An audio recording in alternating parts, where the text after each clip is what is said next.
Assalamualaikum warahmatullahi wabarakatuh. Jumpa lagi dengan saya Tama dalam Ada Apa Gerangan Season 2. Bagaimana kabar kalian? Semoga selalu diberikan kesehatan dan juga rezeki yang cukup. Episode hari Minggu ini saya akan membacakan sebuah cerita pendakian mistis yang dialami oleh Rama ketika mendaki ke Gunung Semeru.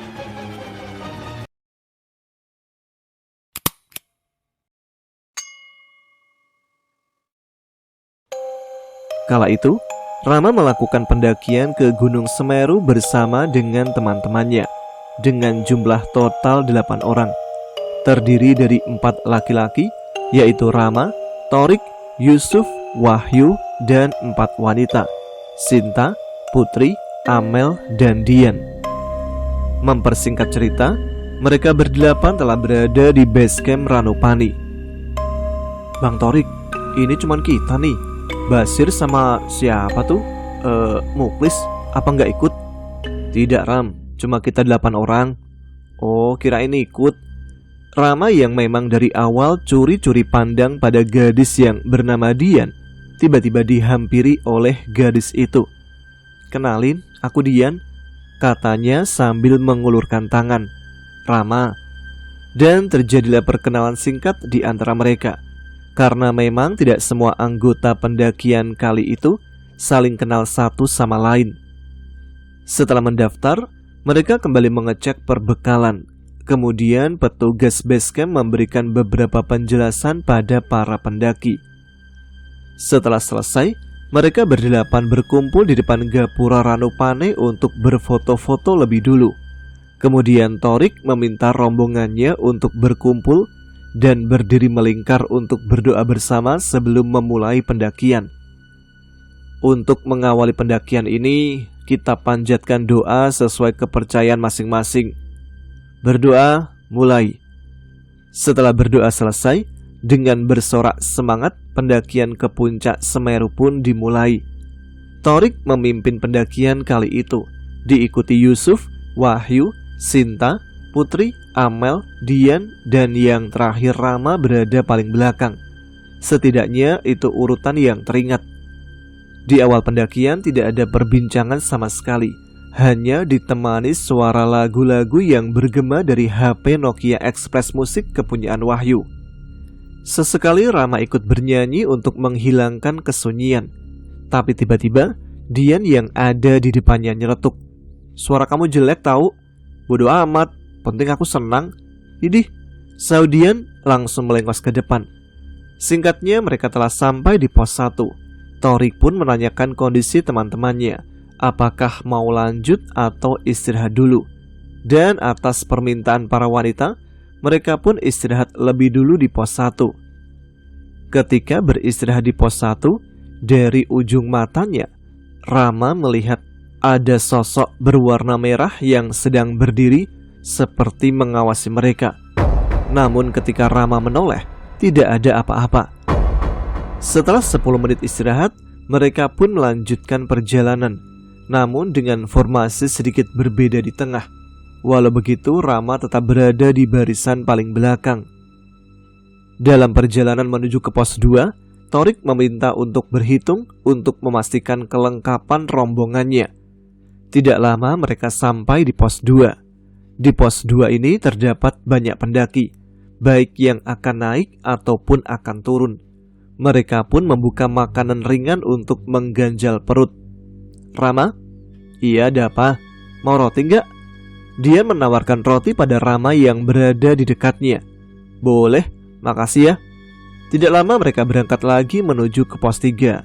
Di perjalanan menuju pos 3, Rama mulai merasakan tidak enak di hatinya.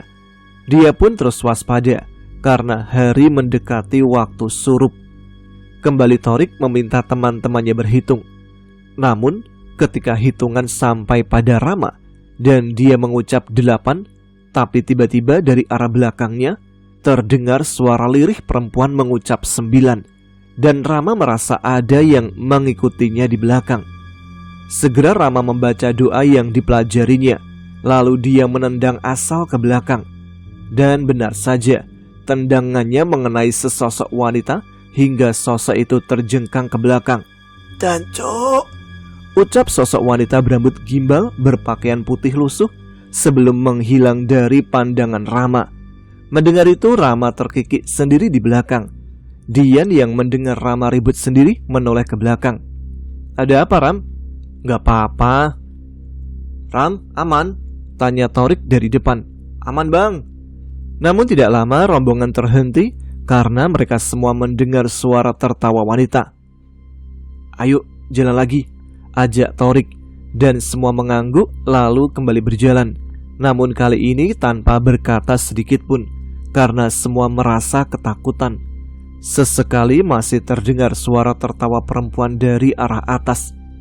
"Ram, itu..."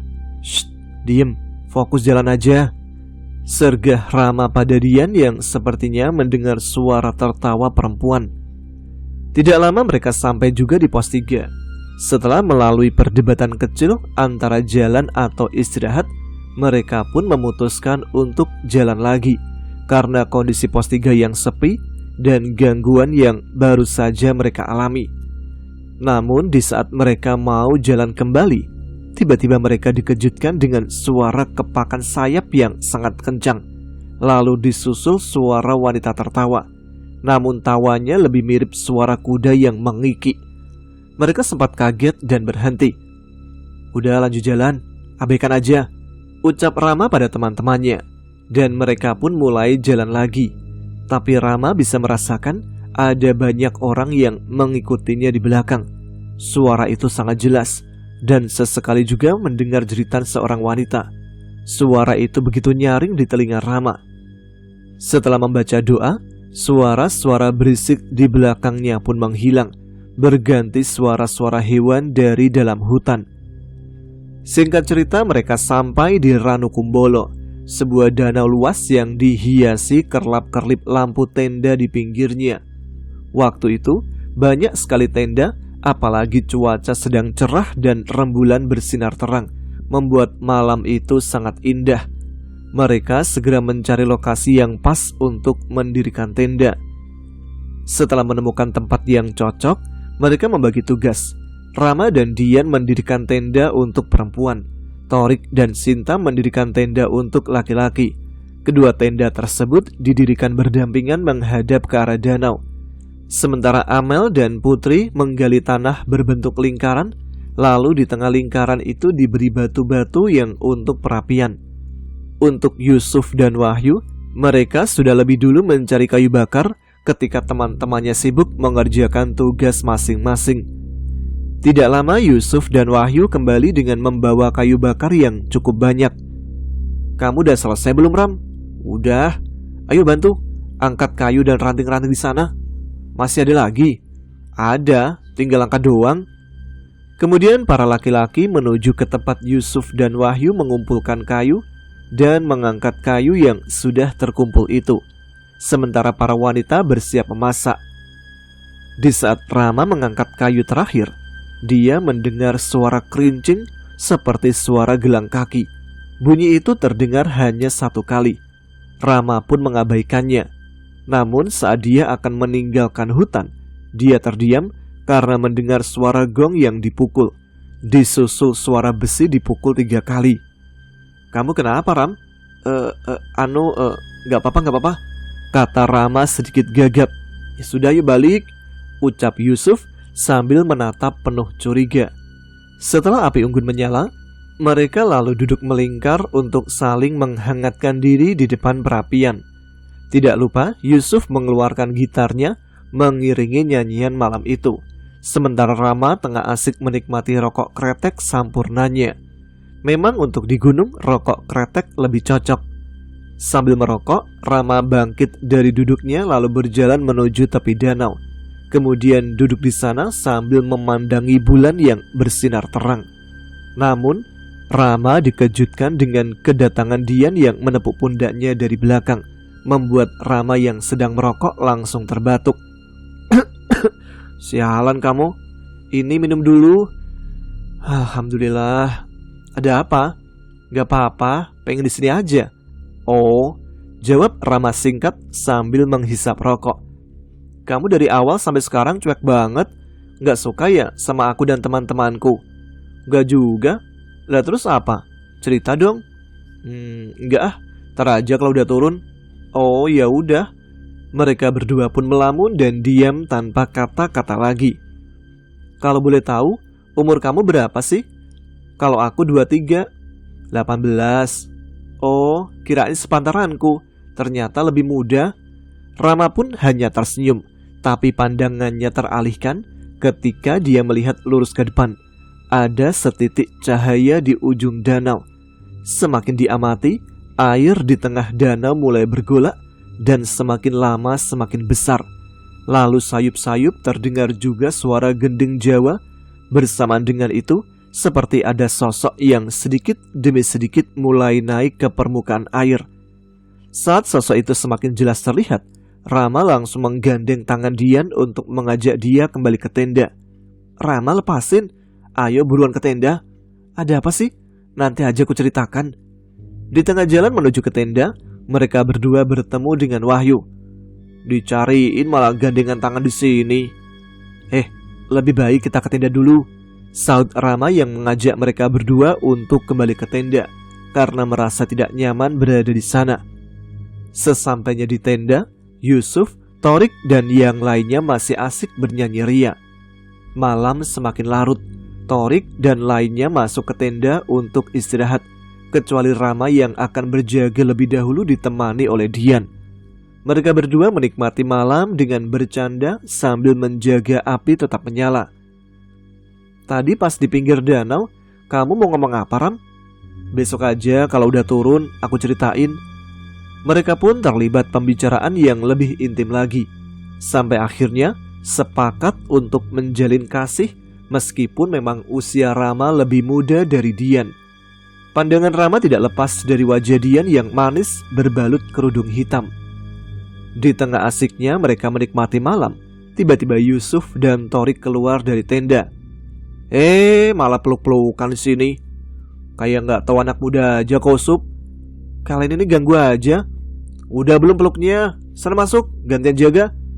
Lalu Rama dan Dian pun masuk ke tendanya masing-masing untuk gantian beristirahat. Baru akan memejamkan mata, Rama mendengar suara gamelan lagi. Suara itu semakin keras terdengar dan sangat dekat.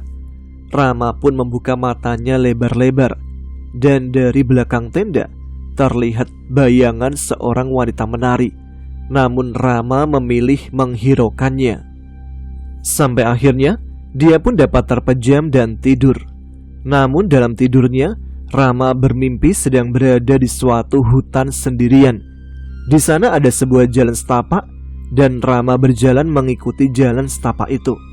Lalu di depan, dia melihat ada seorang laki-laki membawa tas keril hitam layaknya seorang pendaki. Saat Rama hendak menghampiri, laki-laki itu terus berjalan semakin cepat dan tidak mau berhenti, sampai Rama harus sedikit berlari. Tapi laki-laki itu terus berlari hingga dia terperosok di jurang. Dan ketika Rama melihat ke jurang tempat pendaki tadi jatuh, hanya terlihat kegelapan dan kabut tebal. Rama pun berbalik badan dan kembali ke jalan setapak. Namun ternyata sosok laki-laki pendaki itu sudah ada di tengah jalan. Mas, tolong aku, Mas. Tolong apa? Temukan tubuhku. Aku tidak bisa kemana-mana kalau jasadku masih di sini. Kemana aku harus mencarinya? Aku aja nggak tahu ini di mana. Kalimati, Mas. Kalimati? Tiba-tiba badan Rama terasa ada yang menggoyang-goyang. Dan saat membuka mata, ternyata Toriklah yang membangunkannya untuk bersiap melanjutkan perjalanan. Rama pun bangun dan keluar tenda. Di sana sudah ada yang lainnya. Terasa udara sangat dingin. Jam berapa, Bang? Jam 4 lebih 15 menit. Pagi itu Ranu Kumbolo sangat ramai akan pendaki. Ada yang sedang melakukan aktivitas masing-masing, ada juga yang sudah mulai mendaki. Setelah melaksanakan sholat subuh, Rama dan rombongannya makan lebih dulu. Momen itu digunakan Rama untuk curi-curi pandang pada Dian, gadis yang semalam resmi menjadi kekasihnya. Udahlah, kita semua udah tahu kok Ram, antara kamu dan Dian, ucap Wahyu pada Rama. Tahu apaan? Udah gak usah ngelak. Semalam kita ngintip kalian berdua dari dalam tenda. Kita sengaja tidur lebih awal supaya kamu dan Dian bisa saling deketan. Cie, yang jadian. Mereka semua pun tertawa bersama. Gimana? Mau lanjut gak? Ucap Torik. Dengan penuh semangat, setelah berkemas dan membongkar tenda, mereka kembali berkumpul untuk berdoa dan melanjutkan perjalanan. Singkat cerita, karena tidak ada kejadian janggal di perjalanan, sampailah mereka di Kalimati. Ini ya yang namanya Kalimati. Iya betul, aku dulu juga pernah dirikan tenda di sini. Oh, udah berapa kali kamu kesini? Baru ketiga kali ini? Jadi udah hafal dong. Sedikit sih. Ketika istirahat di Kalimati ini, Rama teringat akan mimpinya tentang pendaki berkaos hitam yang meminta tolong kepadanya. Karena kebelet buang air kecil, Rama pun pamit ke rombongannya, lalu berjalan sedikit menjauh menuju ke belakang sebuah pohon. Tidak lupa dia minta izin sebelum menuntaskan hajatnya. Bah, sing bau rekso, aku izin pipis, panjenengan minggir sebentar. Setelah menuntaskan hajat, dia bergegas kembali ke tempat teman-temannya. Namun, betapa kagetnya Rama ketika dia kembali dari balik pohon. Yang ia lihat hanya hamparan tanah kosong seperti sabana. Dia pun terpaku, dan suasana yang tadinya terang kini sedikit gelap, seperti waktu menjelang maghrib. Rama tahu saat ini ia telah berpindah alam. Astaghfirullahaladzim, di mana aku ini? Sementara dari sudut pandang teman-temannya, lama amat sih Rama buang airnya. Yang dikeluarin batu apa ya? Coba tak cek dulu, ucap Torik yang merasa sudah terlalu lama Rama buang air kecilnya. Namun, setelah menuju ke tempat di mana Rama buang air kecil, Torik pun terkejut karena tidak mendapati Rama di sana. Dia lalu mengabarkan pada yang lain bahwa Rama menghilang. Torik pun meminta temannya berpencar mencari Rama, sedangkan para wanita diminta mendirikan tenda untuk tempat berlindung. Sementara itu, Rama mengitari seluruh sabana mencari jalan keluar. Dan saat dia berbalik ke belakang, melihat ke arah hutan, di sana tampak seorang laki-laki memakai ransel berjas kuning yang masuk ke dalam hutan. Rama yang melihatnya lalu mengikuti pria tersebut dengan sedikit berlari untuk mengejar laki-laki itu. Mas, tunggu! Dan benar saja, di sana ada jalan setapak kecil. Rama pun bergegas menghampirinya.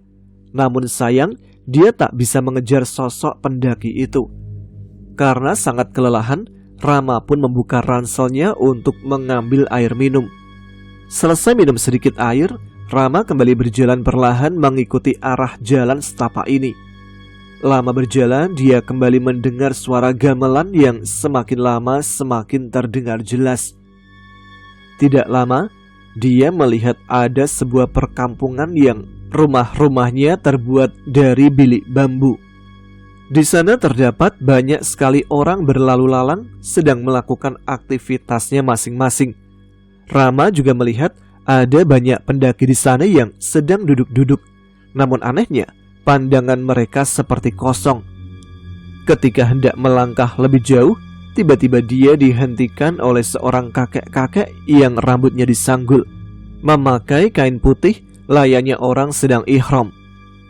Tidak selayaknya kau di sini, Le. Oh, maaf, panjenengan siapa nggih?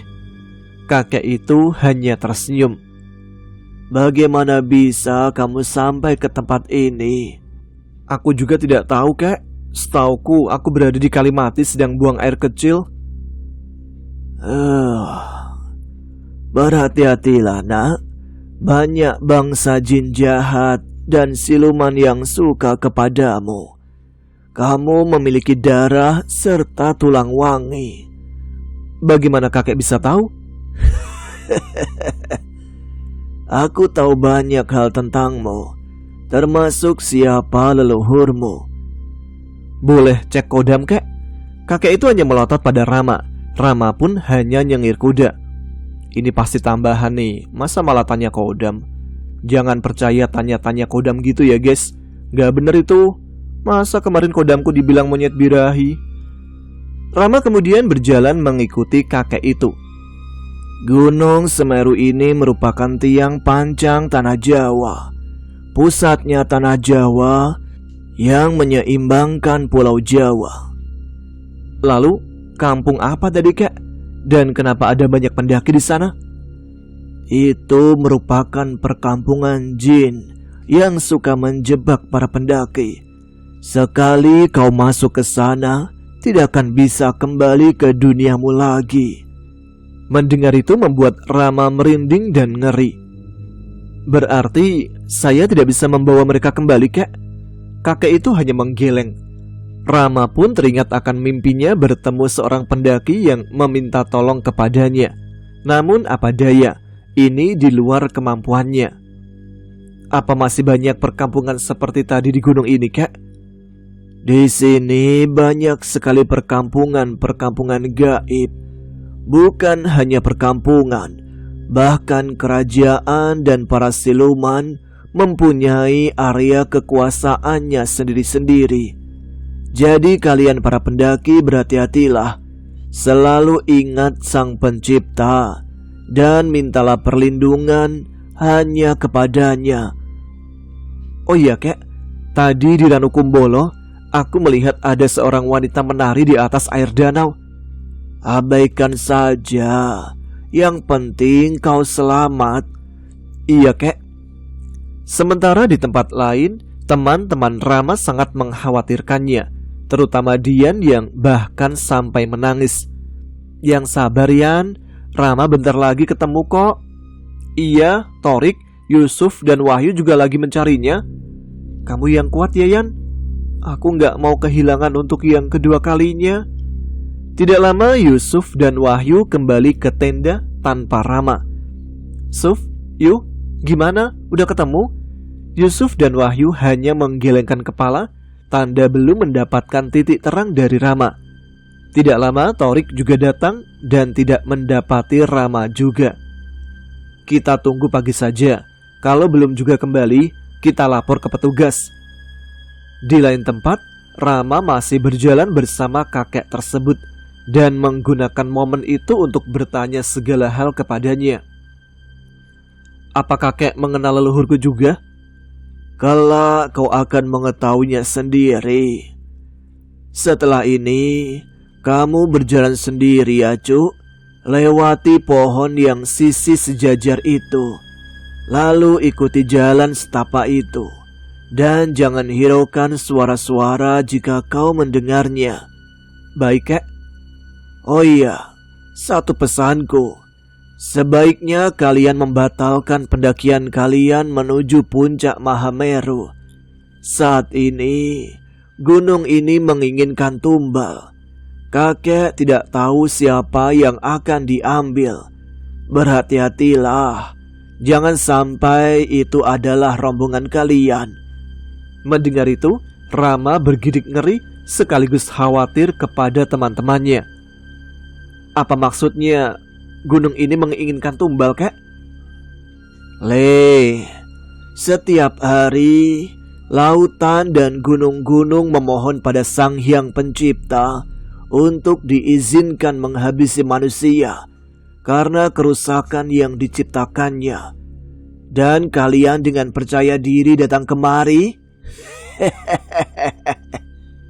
Maksudnya, kek?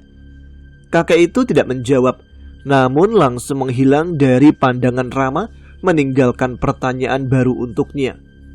Rama lanjut berjalan mengikuti arahan dari kakek tadi, menuju ke sebuah pohon sejajar seperti tiang gapura besar. Rama berdiri tepat di depan pohon sejajar itu, dan sesekali mendengar suara-suara aneh yang memanggil namanya. Mengingat pesan kakek tadi, Rama pun menghiraukannya dan membaca salah satu dari ayat Al-Quran, kemudian melangkah melewati pohon itu. Dan setelah melewati pohon itu, Rama terkejut karena hari sudah gelap dan pohon yang seperti gapura juga tidak ada. Rama pun kebingungan mencari ke kanan dan ke kiri dan melihat jalan setapak yang sedikit samar. Dia lalu memilih untuk menyusurinya sampai di kejauhan. Dia melihat sebuah cahaya dari perapian. Ketika semakin dekat, Rama mengenali tenda di sana. Itu tenda milik teman-temannya. Rama langsung mengucap syukur karena dia bisa kembali lagi ke dunia asalnya. "Assalamualaikum," ucap Rama. Sontak teman-temannya kaget. "Waalaikumsalam." "Sialan, Rama balik. Alhamdulillah, tak kirain gak balik lagi dikawinin sama siluman uget-uget," ucap Wahyu saking senangnya. Seketika Dian langsung memeluk Rama dengan erat sambil menumpahkan air mata yang sudah dari tadi ia tahan. Setelah adegan haru itu, Dian membuatkan mie kuah dengan tambahan bakso untuk makan malam bersama. Karena dari tadi Rama hilang, mereka belum makan karena tidak nafsu makan. Mereka pun akhirnya bisa makan malam bersama dengan perasaan lega karena Rama telah kembali. Terlihat Rama dan Dian saling suap dalam satu tempat makan, membuat yang lain terus memperhatikannya. "Aduh, mulai lagi sinetronnya. Bubar, gak usah diliatin. Kapan kelarnya ini?" celoteh Wahyu dan Torik yang melihat kelakuan Rama dan Dian. Tiba-tiba terdengar suara benda jatuh yang amat keras. Obrolan mereka pun terhenti dan hanya saling pandang. Dari arah suara benda jatuh itu terlihat setitik cahaya putih yang kemudian berubah menjadi asap yang semakin lama membentuk sebuah benda yang mirip, kelamin pria, yang lama-kelamaan semakin memanjang ke atas, semakin panjang sampai ujungnya susah dilihat lagi. Melihat itu mereka yang awalnya bengong langsung berlarian masuk ke dalam tenda, termasuk Rama yang merasa jijik. Ketika di dalam tenda, Torik baru menyadari salah satu temannya, Wahyu, tidak ada di dalamnya. Segera Torik keluar lagi dan mendapati Wahyu masih mematung di luar tenda. Namun penampakan sosok menjijikkan tadi telah menghilang. "Wahyu, ayo masuk. Ngapain masih di luar?" Namun Wahyu hanya diam. Jadi terpaksa Torik menyeretnya masuk. "Kamu ngapain Yu gak ikut masuk? Malah bengong di luar." Namun jawaban Wahyu di luar dugaan. "Panjang dan gede banget ya Rik." "Hah? Maksudnya?" "Coba punyaku sepanjang dan segede itu." Bocah goblok. Udah, tidur. Tidak lama mereka semua pun tertidur. Tapi sepertinya tidur mereka tidak lama juga, karena Torik sudah membangunkan mereka untuk melakukan pendakian ke puncak Mahameru. Persiapan dilakukan seperti pada umumnya. Dan setelah berdoa, mereka pun memulai pendakian menuju ke puncak Mahameru. Di pertengahan jalan mereka mendengar suara riuh dari atas, dan tidak lama terlihat rombongan berpakaian oranye membawa sebuah kantong yang ditenteng bersama-sama. Setelah mencari-cari informasi dari orang-orang yang ada di sana, kabarnya ada seorang pendaki yang meninggal akibat tertimpa batu. Kemudian pihak petugas menganjurkan pada rombongan Rama untuk kembali turun, karena sebenarnya pendakian hanya diizinkan hanya sampai pos Kalimati, bukan sampai puncak Mahameru. Rama seketika teringat pesan dari kakek yang ditemuinya di perkampungan gaib. Bodohnya dia, kenapa baru teringat pesan itu? Dia pun menginstruksikan pada rombongannya untuk tidak lanjut. Akhirnya, mau tidak mau rombongan Rama pun harus mengikuti perintah dari petugas untuk tidak melanjutkan perjalanan sampai ke puncak Mahameru dan kembali turun bersama rombongan tim SAR sampai ke Ranukumbolo. Setelah sampai Ranukumbolo, rombongan tim evakuasi lanjut turun. Sementara Rama dan teman-temannya mendirikan tenda lagi di Ranukumbolo. Kali ini lebih dekat dengan danau. Setelah tenda selesai didirikan, mereka memasak sisa perbekalan.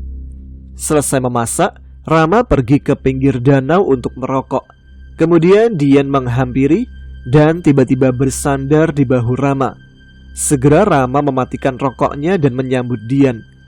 Dian pun memulai obrolan dengan Rama. Tapi tiba-tiba matanya berkaca-kaca sambil memandang air danau. Rama yang kebingungan lalu meminta Dian untuk bercerita ada apa. "Jangan marah ya. Bukannya aku ingin menjadikanmu pelampiasan. Aku hanya menemukan sosok yang tepat dan tidak mau kehilangan lagi. Lagi? Maksudnya? Kamu dan perlakuanmu mengingatkanku pada seseorang yang pernah dekat denganku. Lalu, di mana dia sekarang? Ninggalin kamu? Iya, selamanya. Setelah kami turun dari sini, setelah kami menikmati pendakian kami yang ternyata pendakian terakhir kami. Apa yang terjadi? 3 bulan lalu, ketika kami mendaki bersama, beberapa kali dia merasa diikuti oleh sosok perempuan berbaju merah. Di tepi danau ini pula dia mengungkapkan kesahannya karena sosok itu berbisik kepadanya kalau dia harus tinggal di sini. Aku sempat merasa lega ketika kami berhasil turun dan dia mengantarkanku ke rumah sebelum pulang ke rumahnya. Namun malamnya aku mendapat kabar dia jatuh dari motornya dalam perjalanan pulang. Dan anehnya tidak ada luka serius, bahkan darah pun tidak ada. Aku tidak tahu apakah ada hubungannya dengan pendakian kami. Awalnya aku merasa tidak akan menemukan sosok yang sama lagi. Namun ketika pertama bertemu denganmu, aku merasa nyaman dan tidak ingin kehilangan lagi untuk kedua kalinya ketika kamu hilang. Iya, aku paham. Jodoh dan umur hanya Tuhan yang tahu. Jangan mencintai orang berlebihan, termasuk kepadaku, supaya kamu terbebas dari rasa kecewa ketika kamu tidak bisa menggenggam hal yang kamu inginkan. Bagaimana kamu berharap menggenggam orang lain, bahkan nyawamu sendiri tidak dalam kekuasaanmu? Mendengar itu, Dian hanya tertunduk. Tapi tidak lama, Rama kembali mendengar suara gemerincing gelang kaki. Spontan dia celingak-celinguk mencarinya. Kamu kenapa, Ram? Gak apa-apa, ayo kita ke tenda. Di depan tenda masih ada Wahyu dan Yusuf sedang menghangatkan diri dengan perapian kecil. Tiba-tiba terdengar lagi suara gemerincing gelang kaki dan suasana menjadi hening. Suara binatang malam yang sebelumnya terdengar seketika berhenti. Bahkan 2 temannya yang sedang berbincang di depan perapian tiba-tiba berhenti bergerak, termasuk Dian yang digandengnya. Lalu muncul sosok wanita berpakaian kuning dihiasi emas dari dalam danau. Sosok itu mendekat ke Rama dan tiba-tiba mengulurkan tangan memberikan sebuah batu mustika. Seperti terhipnotis, Rama pun menerima begitu saja batu tersebut. Tepat setelah batu itu dia terima, suasana kembali seperti semula, termasuk teman-temannya dan Dian. Sosok wanita yang muncul dari danau itu pun menghilang seketika. Singkat cerita, mereka semua pun tidur di tenda masing-masing. Dan sampai pagi tiba, ketika akan membuat sarapan, ternyata bekal mereka tinggal 2 mie instan. Karena dirasa tidak akan cukup, Thorik lalu mengajak Rama untuk ke tenda sebelah. Siapa tahu bisa mendapat bantuan logistik. Ketika sampai di tenda terdekat, di sana ada 2 orang tinggi besar berkulit putih dengan rambut pirang, yang ternyata mereka berdua merupakan sepasang kekasih yang berasal dari Amerika yang sudah 2 tahun tinggal di Surabaya. Awalnya Thorik bingung mau ngomong pakai bahasa apa. Kalau pakai bahasa Inggris, mana dia tahu. Tapi tiba-tiba pria bule itu berbicara. Wonten nopo nggih Mas? Seketika Rama dan Thorik kaget.